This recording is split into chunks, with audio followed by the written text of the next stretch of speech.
फिर अब बात करेंगे तजावुज़ात के हवाले से। तजावुज़ात माफिया का भेरा की सड़कों पर कब्जा। कुशादा शाहराहें तंग और तारीक गलियों में तब्दील हो गई हैं। दुकानों के आगे 10-10 फुट तक तजावुज़ात कायम किए गए हैं। खरीदारी के लिए आने वाली ख़वातीन मुश्किलात से दोचार हैं। मज़ीद तफसीलात जानते हैं नवीद जावेद से। नवीद, बताइएगा किन मुश्किलात का सामना करना पड़ रहा है शहरियों को?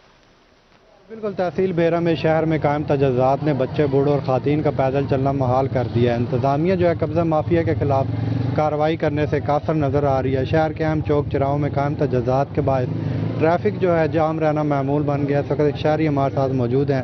मज़ीद इनसे जानते हैं कि तजावुज़ात के हवाले से इनको किन मसाइल का सामना, बताइएगा। जी, दुकानदारों ने मुकर्रर हद से तजावुज़ात की भरमार कर रखी है, जिसके बायस पैदल चलने वालों को शदीद मुश्किलात का सामना है। बेरा फुलरवान रोड पर दुकानों से भी आगे खड़ी रेहड़ियों के बायस सड़कें सुकड़ कर रह गई हैं। बल्दिया बेरा फोटो सेशन की हद तक तजावुज़ात के खिलाफ कार्रवाई करता है। छुट्टी के औकात में ट्रैफिक जाम रहना मामूल बन गया है। हमारा डिप्टी कमिश्नर सरगोदा से मुतालबा है कि शहर भर में तजावुज़ात के खिलाफ बिला तफरीक ऑपरेशन किया जाए।